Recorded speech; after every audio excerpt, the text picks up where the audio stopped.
ओम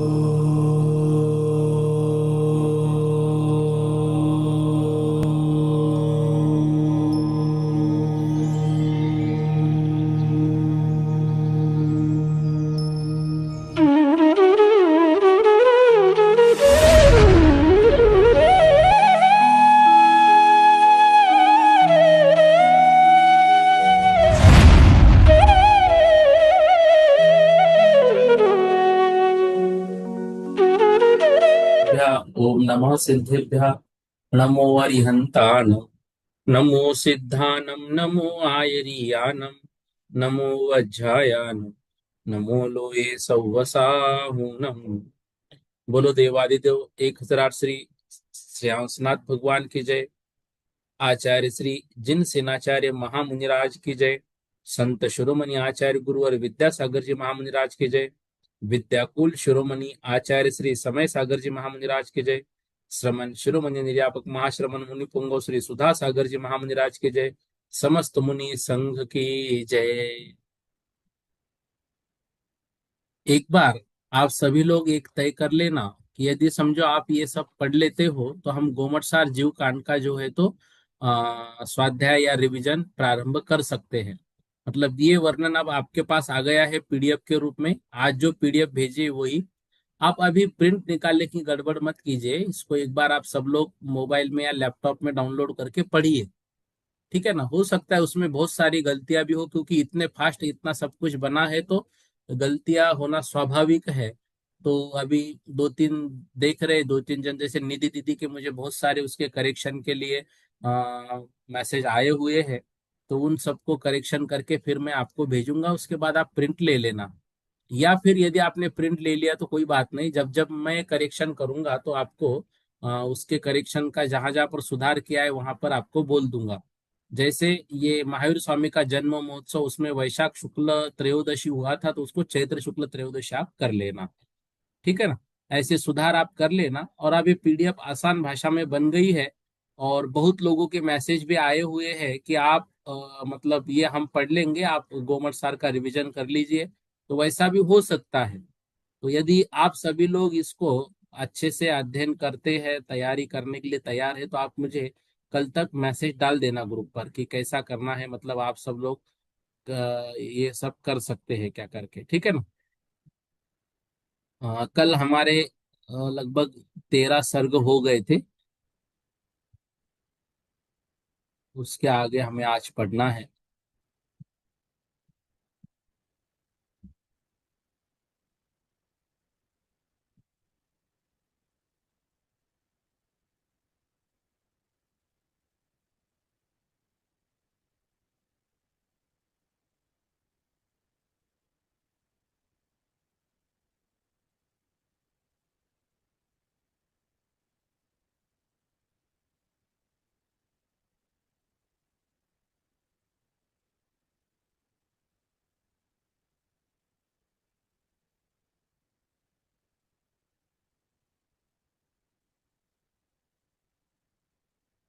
14वां सर्ग। 13 सर्ग कल हुए थे। अब 14वां सर्ग जो है, वत्सदेश कौशाम्बी नगरी, राजा सुमुख और वनमाला के प्रसंग इसमें दिए हुए हैं। जम्बू द्वीप में वत्स नाम का एक प्रसिद्ध देश था। यह देश अन्य देशों के बीच स्थित होते हुए भी अत्यंत समृद्ध था। जैसे गाय का दूध निकालने में बछड़ा सहायक होता है, उसी प्रकार यह वत्स देश पृथ्वी रूपी गौ से धन संपत्ति प्राप्त करने में सहायक माना जाता था। इस वत्स देश की राजधानी कौशाम्बी नगरी थी। यमुना नदी के स्निग्ध और गहरे नीले जल में जिसके महलों के समूह का प्रतिबिंब पड़ता रहता था, ऐसी यह नगरी मानो वत्स देश के नाभि के समान सुशोभित थी। प्राकार वप्र और परिखा से युक्त यह नगरी मानो आभूषणों से सुसज्जित स्त्री के समान प्रतीत होती थी। उसके ऊंचे महल आकाश को स्पर्श करते थे और उसकी शोभा ऐसी थी जैसे किसी अभिसारिका ने रत्नों से जटित वस्त्र धारण कर लिए हो। रात्रि में यह नगरी और भी सुंदर दिखाई देती थी।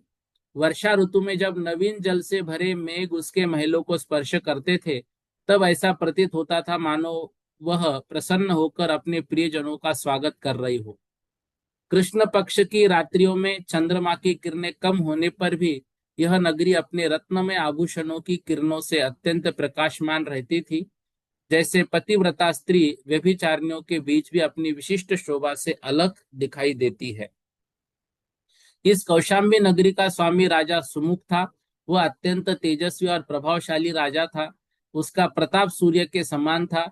जिस प्रकार सूर्य अपनी किरणों से दिशाओं को आलोकित करता है, उसी प्रकार राजा सुमुख अपने तेज से समस्त दिशाओं को प्रभावित करता था। उसका धनुष भी अत्यंत प्रभावशाली था। उसके गुणों से युक्त धनुष मानो इंद्रधनुष को भी तुच्छ कर देता था। राजा सुमुख अत्यंत रूपवान था और तारुण्य से पूर्ण था। धर्मशास्त्रों का ज्ञाता, कला और गुणों से युक्त, दुष्टों का दमन करने वाला और सज्जनों का अनुग्रह करने वाला वह राजा अपनी प्रजा का सच्चा रक्षक था। वह धर्म, अर्थ और काम, इन तीन पुरुषार्थों में संतुलन बनाए रखते हुए ऋतुओं के अनुसार जीवन का आनंद लेता था। एक समय वसंत ऋतु का आगमन हुआ। वसंत का सौंदर्य ऐसा प्रतीत होता था मानो स्वयं राजा के सुमुख का ही रूप हो। वन में आम के वृक्षों पर लाल लाल पल्लव निकल आए थे। टेसु के वृक्ष अग्नि की ज्वालाओं के समान लाल फूलों से सुशोभित हो रहे थे। अशोक वृक्षों पर पल्लव ऐसे निकले थे जैसे किसी स्त्री के कोमल पदाघात से उनमें रोमांच उत्पन्न हो गया हो। वकुल के फूलों की सुगंध वातावरण में फैल रही थी। कुर्वक वृक्षों पर भ्रमरों का गुंजन हो रहा था। तिलक वृक्षों के फूलों की शोभा से वन लक्ष्मी मानो अलंकृत हो उठी। सिंह केशर वृक्षों की केशर भी अत्यंत शोभायमान थी। चैत्र मास के आगमन से मालती लताएं भी पुष्पों से भर उठी। उसी समय स्त्री पुरुष झूला झूलते हुए मधुर गीत गा रहे थे। कुछ लोग बाग बगीचों में अपनी स्त्रियों के साथ आनंद पूर्वक मद्यपान कर रहे थे। हरिण और हरनियों में भी प्रेम के दुख से अंकुरों का आदान प्रदान कर रहे थे। हाथी अपने हस्तिनियों को पल्लवों का आहार देते हुए स्नेह प्रकट कर रहे थे। भ्रमर और भ्रमरियों के मधु के नशे में एक दूसरे के पास मंडरा रहे थे। कोयले मधुर स्वर में गान कर रही थी। ऐसे मनोहर चैत्र मास के आगमन पर राजा सुमुख मन वन विहार के लिए उत्सुक हो उठा। एक दिन वह अनेक आभूषणों से सुसज्जित होकर विशाल छत्र से युक्त हाथी पर आरूढ़ होकर नगर से बाहर निकला। उसके साथ अनेक राजा और बंदीजन उसकी स्तुति करते हुए चल रहे थे। नगर की स्त्रियां राजा के दर्शन के लिए अत्यंत उत्सुक हो उठी। हाथ जोड़कर उसका अभिनंदन करने लगी। उसी समय राजा सुमुख की दृष्टि स्त्रियों के समूह में खड़ी एक अत्यंत सुंदर स्त्री पर पड़ी। वह स्त्री इतनी सुंदर थी कि मानो स्वयं रति ही अवतरित हो गई हो। उसके मुख, नेत्र, ओष्ठ, कंठस्तन, कमर, नाभि, जंगा आदि अंगों की शोभा देखकर राजा का मन अत्यंत आकर्षित हो गया। वह उस स्त्री के रूप से इतना मोहित हो गया कि अपनी दृष्टि हटाने में भी असमर्थ हो गया। राजा मन ही मन विचार करने लगा, यदि वह स्त्री का संग नहीं करेगा तो उसका ऐश्वर्य और यौवन व्यर्थ हो जाएगा। यह समझ रहा था कि परस्त्री इच्छा अपयश और अनर्थ का कारण होती है, फिर भी कामवश उसे प्राप्त करने का निश्चय कर बैठा। राजा की ओर देखकर उस स्त्री का मन भी आकर्षित हो गया। दोनों के नेत्रों ने एक दूसरे को मौन संवाद कर आकर्षण हुआ। राजा के सम्मुख यमुनोत्तंसन नामक उद्यान में गया। वहां अपने स्त्री और मित्रों के साथ कुछ समय क्रीड़ा की। उसका मन वनमाला नामक उस स्त्री में लगा ही रहा। इससे इसलिए उसने वन में सुना लगने लगा। अंततः शीघ्र कौशाम्बी लौट आया। राजा की उदासी देखकर उसके मंत्री सुमति ने एकांत में कारण पूछा। तब राजा ने बताया कि एक स्त्री पर स्त्री को देखा है जिसने उसके मन को जीत लिया। मंत्री ने बताया वो वीरक नामक वैश्य की पत्नी वनमाला है। राजा ने कहा कि यदि उसका मिलन वनमाला से नहीं हुआ तो उसका जीवन व्यर्थ हो जाएगा। यद्यपि कारण अपयश का कार्य था, फिर भी वह अपने निर्णय से पीछे हटने को तैयार नहीं था। मंत्री ने राजा की इच्छा पूर्ण करने के उपाय का वचन दिया। संध्या होने पर मंत्री आत्रेय नामक एक चतुर दूती ने वनमाला को पास भेजा। वनमाला ने उसका सम्मान किया। दूती ने बातचीत उसकी मनोदशा जान ली। वनमाला ने स्वीकार किया। राजा सुमुख को देखकर उसका मन भी उससे आकर्षित हो गया है और उससे बिना शांत नहीं हो सकती। दूती ने यह सुनकर प्रसन्नता प्रकट की। राजा ने ही उसे भेजा है। तब वनमाला की पति तब वनमाला पति की अनुपस्थिति में दूती के साथ राजमहल में पहुंची। राजा सुमुख उसे देखकर अत्यंत प्रसन्न हुआ। स्नेहपूर्वक उसका स्वागत किया। दोनों ने परस्पर स्नेह और प्रेम से युक्त वार्तालाप किया और रात्रि में एक साथ समय बिताया। थक जाने पर दोनों ने आलिंगबद्ध होकर शैया पर सो गए। प्रातःकाल जब सूर्य उदित हुआ तब उसकी किरणों ने उन्हें जागृत किया। जैसे समो शरण विराजमान जिनेन्द्र भगवान समस्त लोग को जागृत करते हैं। इस प्रकार आचार्य जिनसेन द्वारा हरिवंश पुराण के 14वें सर्ग में सुमुख और वनमाला के प्रसंग का वर्णन समाप्त हुआ। अब जो है यहाँ पर अगला जो सर्ग है 15वां, वो वनमाला और सुमुख का विद्याधर जन्म और वीरक का देवदत्त और हरिवंश की उत्पत्ति। प्रातःकाल कमल वन की सुगंधित वायु के स्पर्श से सुमुख और वनमाला का सारा श्रम दूर हो गया। दोनों ने आलिंगन ढीला कर दिया। वे दोनों उस शैया पर सोकर उठे जो कोमल सिलवटों से युक्त फूलों से सजी हुई थी।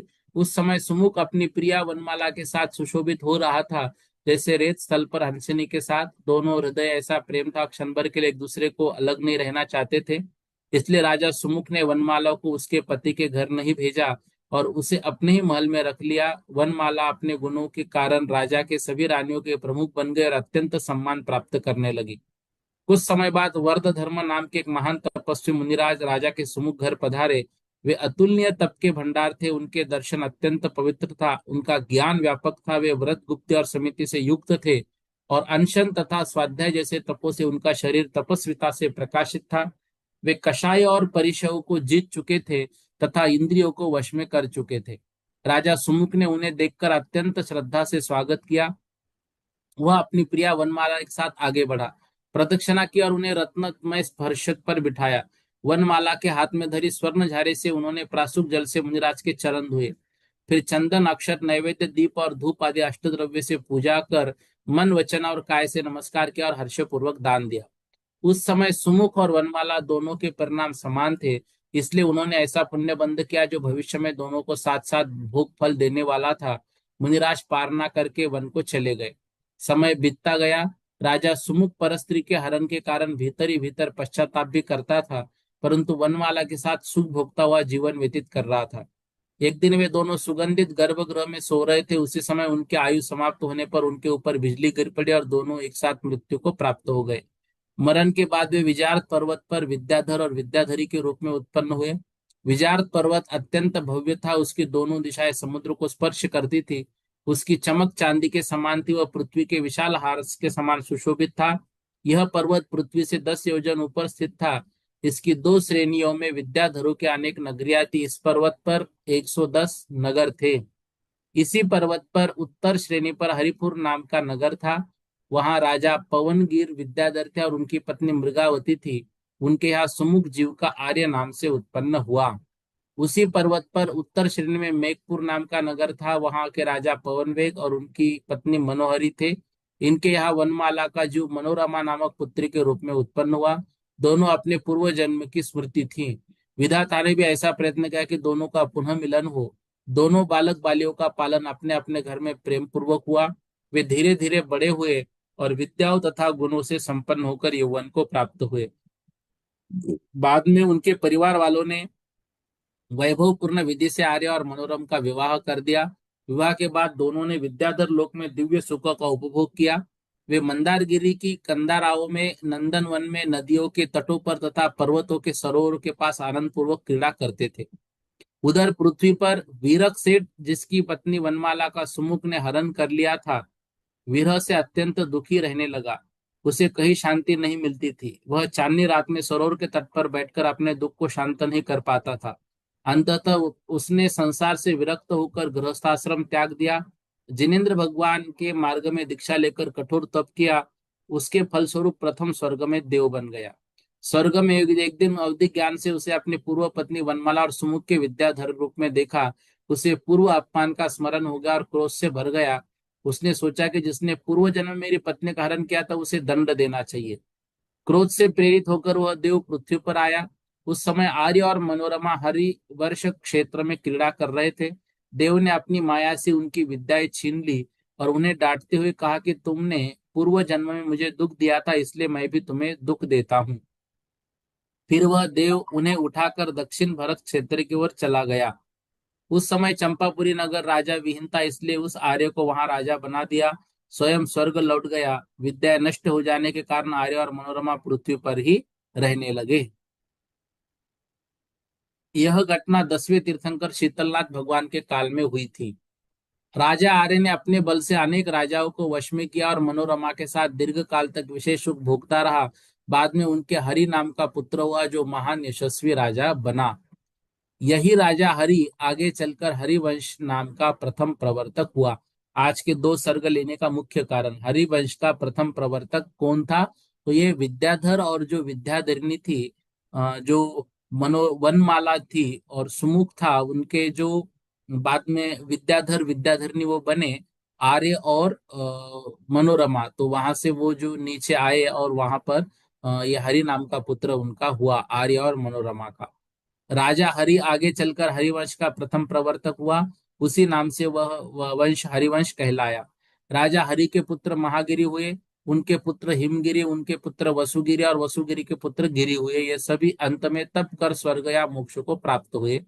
इसके बाद हरिवंश में अनेक राजाएं हुए, जो राज्य करने के बाद तप करते हुए स्वर्ग या मोक्ष को प्राप्त होते रहे। आगे चलकर इसी हरिवंश में मगध देश के राजा सुमित्र हुए, जो कुशाग्रपुर के नगर के स्वामी थे। वे अपनी धर्मनिष्ठ पत्नी पद्मावती के साथ दीर्घ काल तक पृथ्वी का शासन करते रहे। अब इसके उपरांत 16वां सर्ग।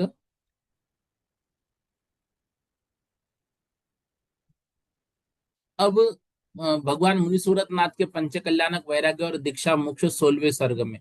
भगवान शीतल नाथ के बाद काल क्रम से 9 तीर्थंकरों ने भरत क्षेत्र में धर्म तीर्थ की स्थापना की और मोक्ष प्राप्त किया। इसके बाद जब 20वें तीर्थंकर का अवतरण का समय आया, तब इंद्र की आज्ञा से कुबेर प्रतिदिन राजा सुमित्र के घर में रत्न की वर्षा से भरने लगा। एक रात अंतिम प्रहर में रानी पद्मावती ने 16 स्वप्न देखे। सुमित्र राजा और पद्मावती मुनीश्वरनाथ भगवान के माता पिता, ये सभी 16 स्वप्न हैं। इन स्वप्नों के बाद दिक कुमारियां देवियां उनकी सेवा करने लगी।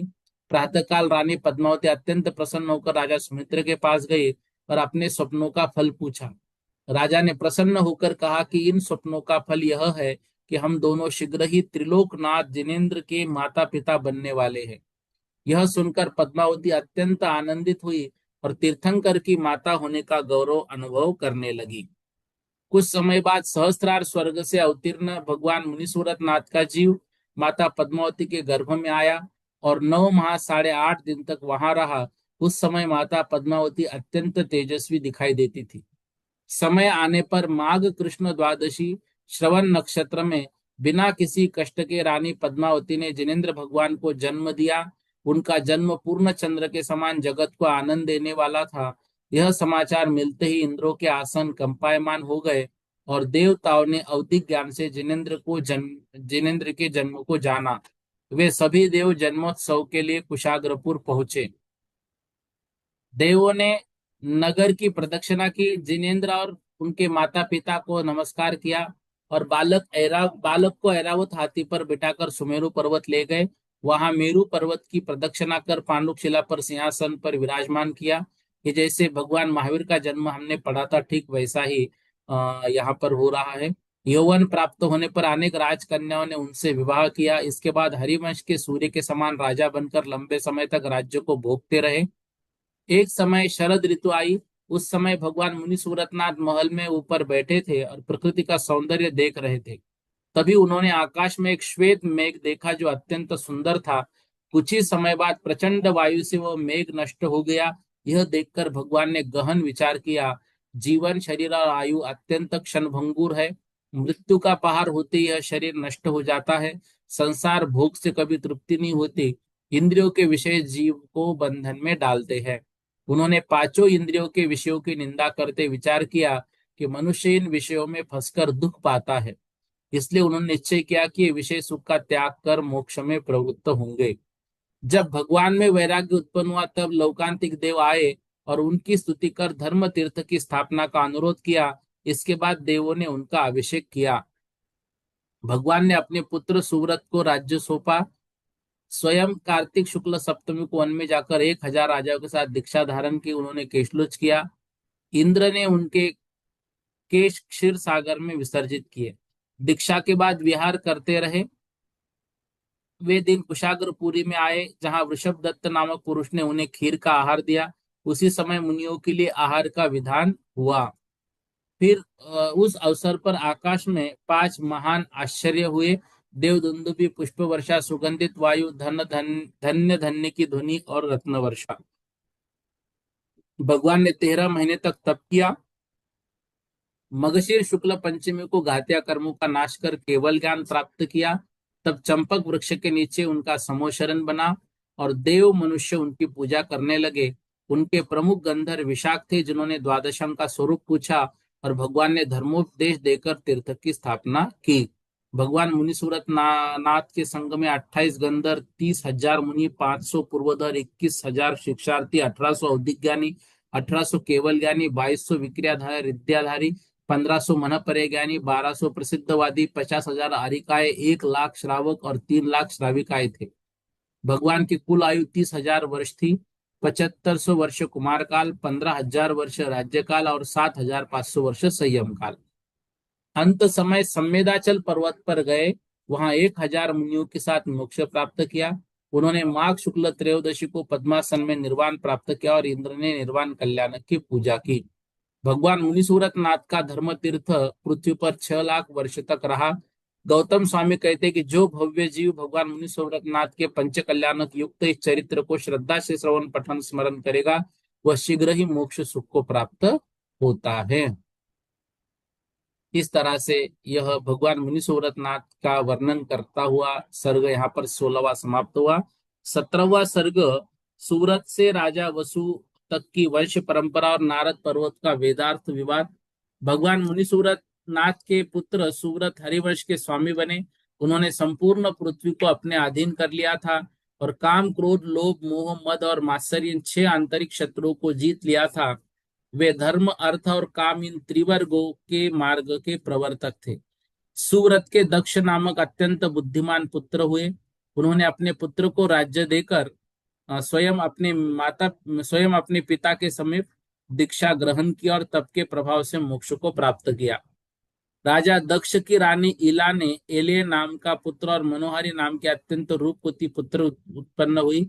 मनोहरी दिन प्रतिदिन सौंदर्य और गुणों से बढ़ती गई। युवावस्था में उसका सौंदर्य इतना अद्भुत था कि कामदेव भी उसके रूप के सामने अपना गर्व छोड़ देता था। कन्या के रूप से मोहित होकर राजा दक्ष का मन विकृत हो गया।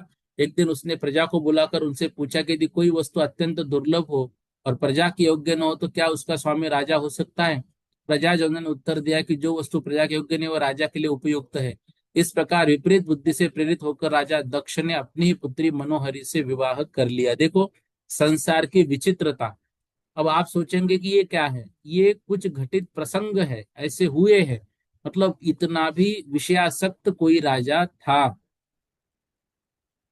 यह कुकृत्य देखकर रानी इला अत्यंत क्रोधित हुई। इसने अपने पुत्र एले को लेकर अलग हो गई। वह सामंतों से सहित दुर्गम स्थान पर चली गई। वहां इलावर्धन नामक नगर बसाया। उसने अपने पुत्र एले को उसका राजा बनाया।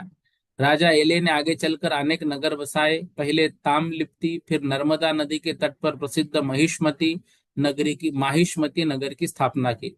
वहां दीर्घ काल तक राज्य कर फिर अपने पुत्र कुनिक को राज्य देकर वह तप के लिए प्रस्थान किया। कुनिक ने विदर्भ देश में कुंडिन नगर बसाया।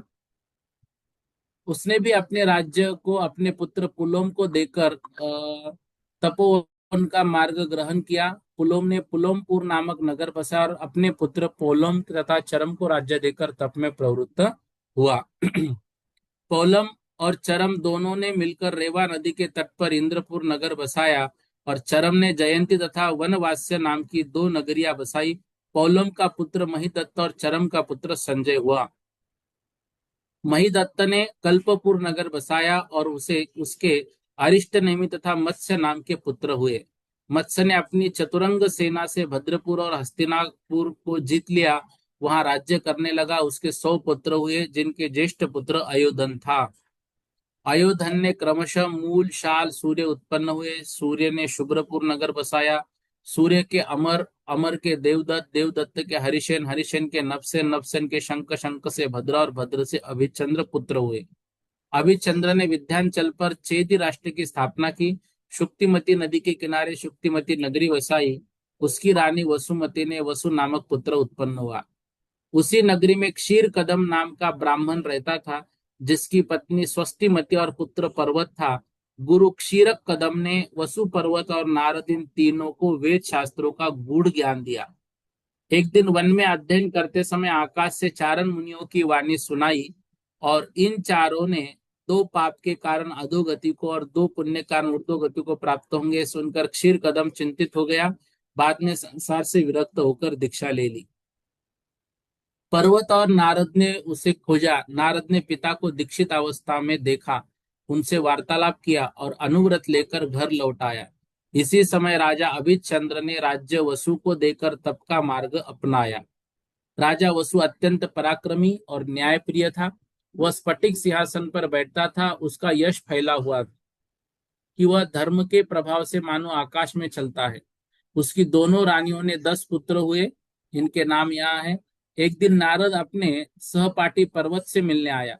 उस समय पर्वत वेद वाक्य की व्याख्या कर रहा था।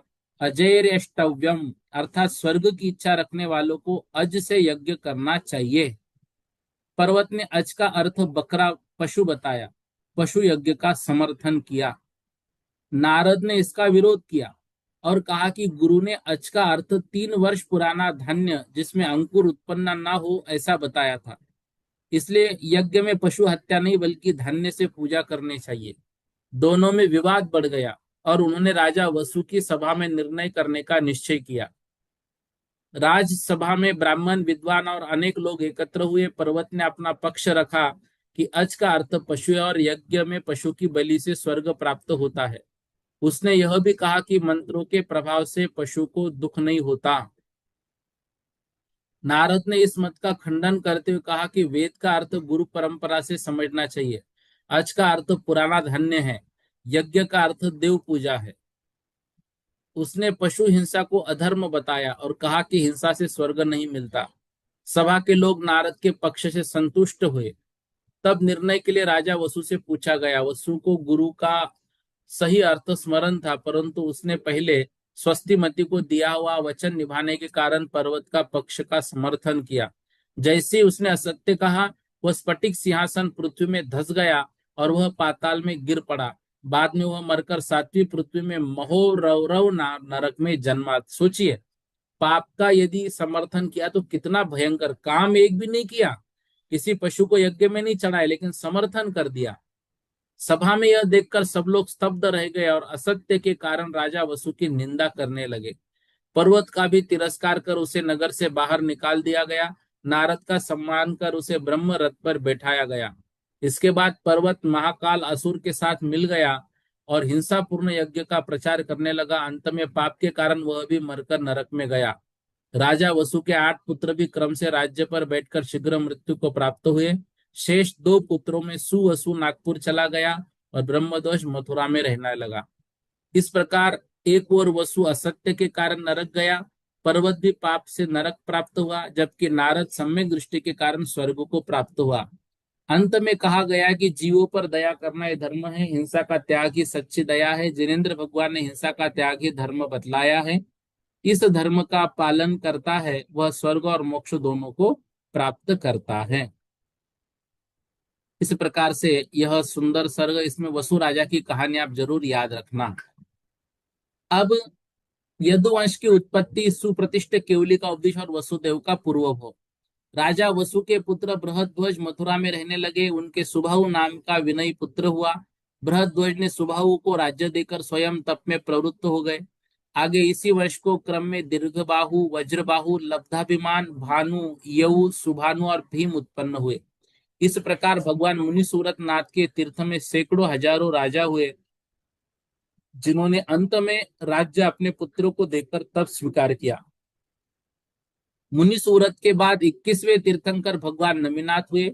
उनकी आयु 15,000 वर्ष थी और उनका 3 तीर्थ 5 लाख वर्ष तक चला। उसी काल में हरिवंश में यदु नाम का राजा हुआ, जो यादव वंश का मूल पुरुष था। अब देखो, हमें ऐसा लगता है कि यादव वंश मतलब अजैनों का, नहीं, वो भी जैनों का ही कुल था। बाद में वो अजैन बने। उसके पुत्र नरपति हुए और नरपति के 2 पुत्र शूर और सुवीर थे। नरपति ने दोनों को राज्य देकर तब धारण किया।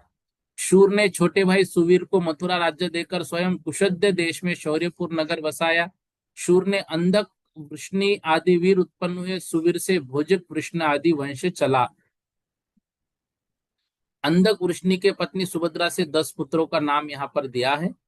इनके अतिरिक्त कुंती और भद्री नाम की दो कन्याएं भी थी। भोजक वृष्णि की पत्नी पद्मावती से उग्रसेन, महासेन, देवसेन नामक तीन पुत्र हुए। दूसरी ओर वसु के पुत्र सुवसु नागपुर में रहने लगे। उनके वंश क्रम में बृहद्रथ आदि ये नाम दिए हुए हैं।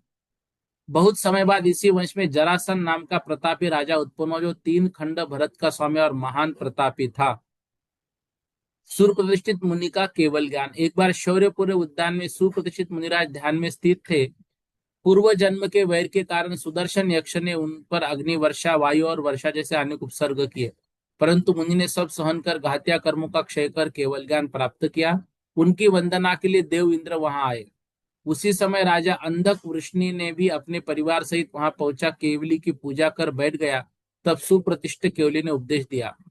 सुप्रतिष्ठित केवली उन्होंने कहा कि तीनों लोक में धर्म ही धर्म, अर्थ और काम और मोक्ष का कारण है। मन वचन काय से शुभ वृत्ति से किया गया धर्म जीवन को स्वर्ग में पहुंचा देता है। ये सब उपदेश जो है वो सामान्य रूप से है। सुप्रतिष्ठित केवली ने जीवों को संसार भ्रमण का भी विस्तृत वर्णन किया है। मनुष्य जन्म की दुर्लभता वहां पर पूछ बताई है। अंधक वृक्ष ने पूर्व भोग पूछा तो केवली ने बताया कि भगवान ऋषभ देव के समय अयोध्या में रत्नवीर्य राजा के राज्य में सुरेंद्र दत्त नाम का जैन सेठ रहता था। उसका मित्र रुद्रदत्त ब्राह्मण था। सुरेंद्र दत्त ने जिन पूजा के लिए धन देकर व्यापार की यात्रा की, परंतु रुद्रदत्त ने वह धन जुए और वेश्याओं में नष्ट कर दिया। बाद में वह चोर डाकू बन गया और अंत में मरकर सातवें नरक में गया। बहुत काल बाद वह गौतम नामक ब्राह्मण के रूप में जन्मा। अत्यंत दरिद्र जीवन जीते उसने एक दिन मुनि को देखा और दीक्षा ले ली। कठोर तप से वह महान सिद्धि वाला साधु बना। अंत में वह देव बनकर पुनः जन्म लेकर अंधक वृष्णि हुआ। अंधक वृष्णि के पुत्रों के पूर्व भाव भी केवली भगवान ने यहाँ पर बताए। ये आप एक बार देख लेना बस सामान्य रूप से। राजा समुद्र विजय ने अपनी रानी शिवा देवी को प्रमुख रानी बनाया और राज्य की मर्यादा का पालन करते वैभव और प्रताप के साथ राज्य करने लगे। इस प्रकार से ये 18वां सर्ग यहाँ पर समाप्त हुआ।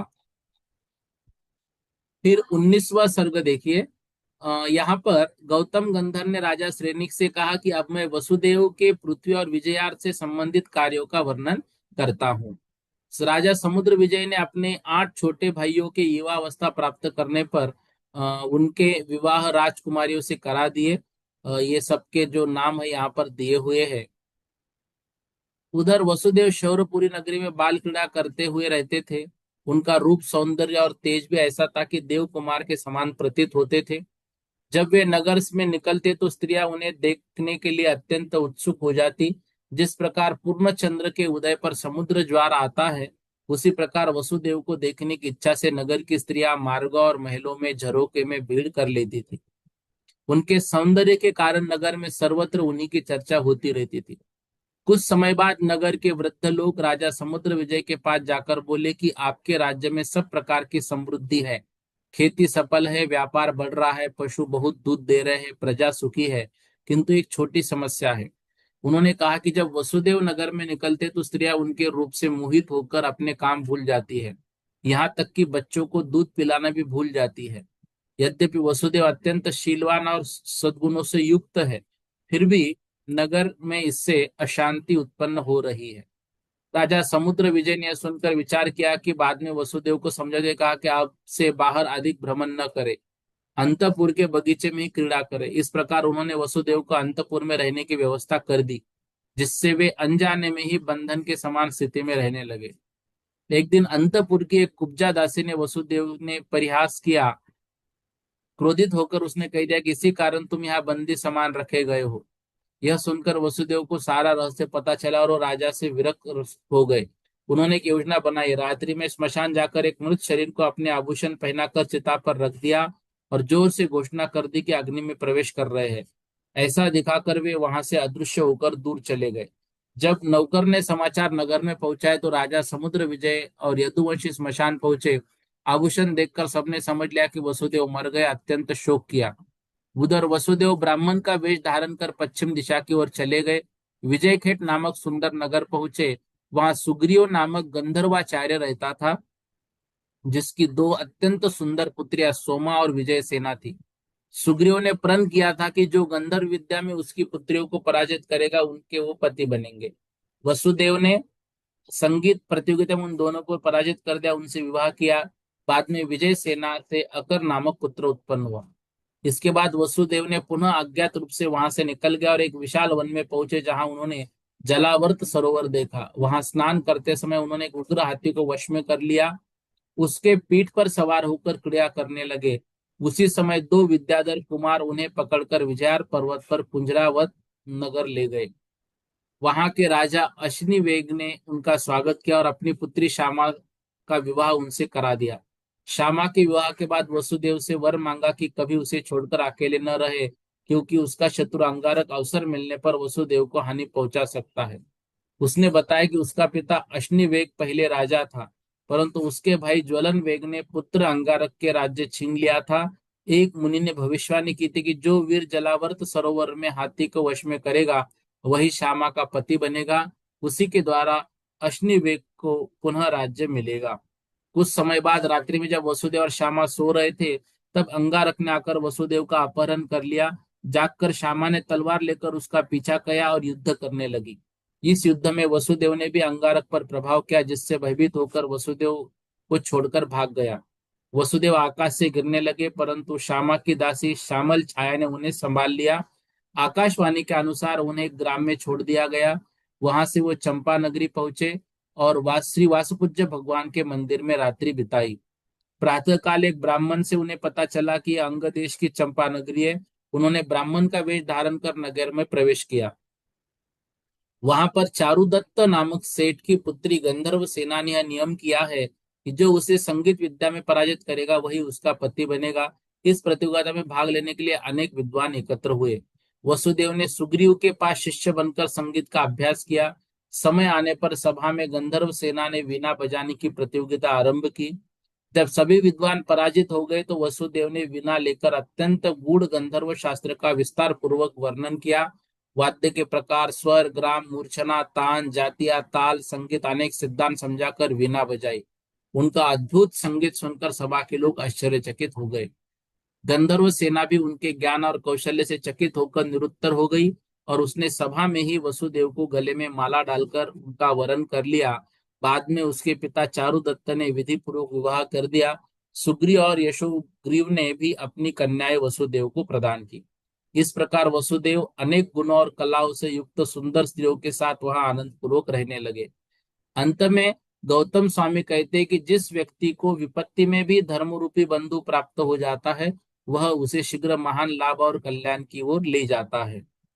इसलिए भव्य जीवों को जिन कथित धर्म मार्ग को प्राप्त करने का प्रयत्न करना चाहिए। इस तरह 19वां सर्ग यहाँ पर समाप्त हुआ। अब देखिए 20वां सर्ग। अब यहाँ विष्णु कुमार मुनि का वर्णन आया है। राजा श्रेनिक ने गौतम गंधर से प्रश्न किया कि विष्णु कुमार मुनि ने बलि को क्यों बांधा था। तब गौतम गंधर ने कहा कि मैं तुम्हें सम्यक दर्शन को शुद्ध करने वाली विष्णु कुमार मुनि की कथा सुनाता हूँ। एक समय उज्जैनी नगरी में श्रीधर्मा नामक राजा राज्य करता था। उसकी पट्टरानी श्रीमती अत्यंत गुणवार और शोभा युक्त थी। राजा के 4 मंत्री थे, बलि, बृहस्पति, नमुचे और प्रहलाद। ये सब मंत्र विद्या और राजनीति में निपुण थे। एक समय अकंपनाचार्य 700 मुनियों के साथ उज्जैनी के बाह्य उपवन में विराजमान हुए। उनकी वंदना के लिए नगर के लोग बड़ी संख्या में जाने लगे। महल से यह देखकर राजा ने मंत्रियों से पूछा कि लोग कहाँ जा रहे हैं। तब मंत्री बलि ने कहा, एक लोग अज्ञानी दिगंबर मुनियों की वंदना करने जा रहे हैं।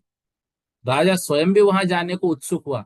यद्यपि मंत्रियों ने उसे रोकने का प्रयास किया, फिर भी वो वहां गया।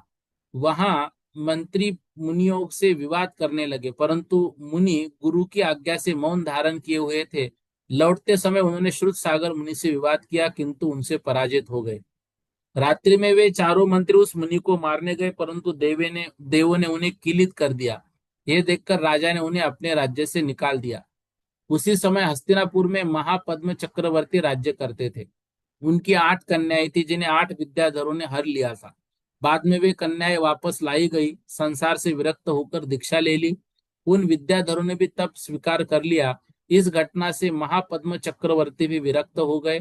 उन्होंने अपने बड़े पुत्र पद्म को राज्य देकर छोटे पुत्र विष्णु कुमार के साथ दीक्षा ग्रहण की। विष्णु कुमार मुनि महान तपस्वी थे, उन्होंने अनेक रिद्धियां प्राप्त कर ली। कुछ समय बाद बलि आदि मंत्री राजा पद्म की सेवा करने आ गए। राजा पद्म ने बलि के परामर्श से सिंहबल नामक राजा को पकड़ लिया। प्रसन्न होकर उसने बलि को वर मांगने को कहा। चतुर बलि ने वह तत्काल न लेकर धरोहर रूप में रख लिया। कुछ समय बाद अकंपनाचार्य अपने संग सहित हस्तिनापुर आए और वर्षा योग धारण कर वहीं ठहर गए। उन्हें देखकर बलि आदि मंत्री भी भयभीत हो गए और अहंकारवश उन्हें हटाने की योजना बनाने लगे। बलि राजा ने पद्म से पहले प्राप्त वरदान मांग लिया और 7 दिन के लिए राज्य प्राप्त कर लिया। राजा पद्म ने उसे राज्य दे दिया और स्वयं अदृश्य के समान रहने लगे। बलि ने राज्य प्राप्त करते अकंपनाचार्य आदि मुनियों पर अत्याचार आरंभ कर दिया। उसने उनके पास धुआं करवाया, झूठन फेंकवाई, उन्हें कष्ट पहुंचाया। अकंपनाचार्य सहित सभी मुनियों ने संकल्प किया कि जब तक उपसर्ग समाप्त नहीं होगा तब तक वे आहार विहार नहीं करेंगे। वे सावधिक संन्यास लेकर कायस्थ सर्ग में खड़े हो गए। उस समय मिथिलापुर में विष्णु कुमार मुनि के गुरु अवधि ज्ञान से यह घटना जानकर दुखी हुए। उनके पास पुष्पदंत क्षुल्लक बैठा था। उनसे पूछा कि उपसर्ग कहाँ हो रहा है। गुरु ने बताया हस्तिनापुर में। उसने पूछा कि इससे कौन दूर कर सकता है। गुरु ने कहा केवल विष्णु कुमार मुनि से दूर कर सकते। पुष्पदंत ने यह समाचार विष्णु कुमार मुनि को दिया। उनकी रिद्धि की परीक्षा ली। उन्होंने पर्वत की दीवार पार कर भुजा फैलाकर अपने विक्रिया रिद्धि की सिद्धि दिखा सिखा दी। तब विष्णु कुमार मुनि राजा पद्म के पास गए और कहा कि राज्य प्राप्त करते ही क्या अनर्थ हो रहा है। यदि कोई दुष्ट तपस्वियों को कष्ट दे रहा तो राजा को उसे रोकना चाहिए, परंतु वहां स्वयं राज्य से उपद्रव हो रहा है। राजा पद्म ने कहा कि उसने 7 दिन के लिए राज्य बलि को दे दिया है, इसलिए वह स्वयं कुछ नहीं कर सकता। तब विष्णु कुमार मुनि बलि के पास गए, उसे समझाए वह मुनियों पर अत्याचार ना करे। बलि ने कहा यदि मुनि उसके राज्य से चले जाए तो उपसर्ग बंद हो सकता है। विष्णु कुमार ने कहा कि मुनि व्यवस्था का उल्लंघन नहीं करेंगे, वो प्राण त्याग देंगे पर स्थान नहीं छोड़ेंगे। इसलिए उसने उनसे 3 पग भूमि मांगी। बलि ने शर्त रखकर 3 पग भूमि देने को स्वीकार कर लिया। तब विष्णु कुमार मुनि ने अपनी विक्रिया रिद्धि से शरीर इतना विशाल कर लिया कि वह ज्योतिष लोक तक पहुंच गया। उन्होंने एक पग मेरु पर्वत पर, दूसरा मानुषोत्तर पर्वत पर रखा, तीसरे पग के लिए स्थान नहीं बचा, वह आकाश में घूमने लगा। उनके इस प्रभाव से तीनों लोकों में कंपन उत्पन्न हो गया। देव, गंधर्व और किन्नर वहां आकर स्तुति करने लगे और उन्हें शांत होने के लिए प्रार्थना करने लगे। तब विष्णु कुमार मुनि ने अपनी विक्रिया को संकुचित कर लिया। देवों ने तुरंत मुनियों को उपसर्ग समाप्त कर दिया और दुष्ट बलि को बांधकर राज्य से निकाल दिया। उस समय किन्नर देव 3 वीणाएं लाए। उन्होंने घोषा वीणा उत्तर श्रेणी विद्याधरों को, महाघोषा सिद्धकोट वासियों को और सुघोषा दक्षिण श्रेणी की विद्याधरों को प्रदान की। उपसर्ग दूर करने के बाद विष्णु कुमार मुनि अपने गुरु के पास गए। प्रायश्चित द्वारा विक्रिया का शल्य दूर किया। उन्होंने घोर तप किया, घातिया कर्मों का क्षय कर केवल ज्ञान प्राप्त किया और अंत में मोक्ष को प्राप्त हुए। गौतम स्वामी कहते कि जो मनुष्य विष्णु कुमार मुनि के इस पाप हरण वाले चरित्र को श्रद्धा से सुनता है उसका सम्यक दर्शन शुद्ध हो जाता है। अंत में कहा गया है कि जिन शासन में स्थित तपस्वियों के लिए कुछ भी असंभव नहीं है, वे पर्वतों को हिला सकते, सूर्य चंद्र को भी नीचे गिरा सकते हैं, समुद्र को भी विचलित कर सकते हैं। इसलिए जिन शासन के तपस्वी योगियों की शक्ति अपरिमेय है। इस प्रकार विष्णु कुमार मुनि के चरित्र वाला 20वां सर्ग यहाँ पर समाप्त हुआ। ऐसे आज हमारे लगभग 6 सर्ग पूर्ण हो गए, 20 सर्ग पूर्ण हो गए। कल आप सभी एक मैसेज कर देना क्या करना है, इसी को पढ़ना है ऐसे 6-6 सर्ग रोज की गोमटसार जीवकांड शुरू करना है। ये वैसे 7-8 दिन में हमारा विषय पूर्ण हो जाएगा। ठीक है, इतना आज कर लेते हैं। बोधि समाधि परिणाम विशुद्धि स्वात्मोपलब्धि शिवसो के सिद्धि चिंतामणि चिंतित वस्तु दानिम कामंदे मानस ममास्तु देव।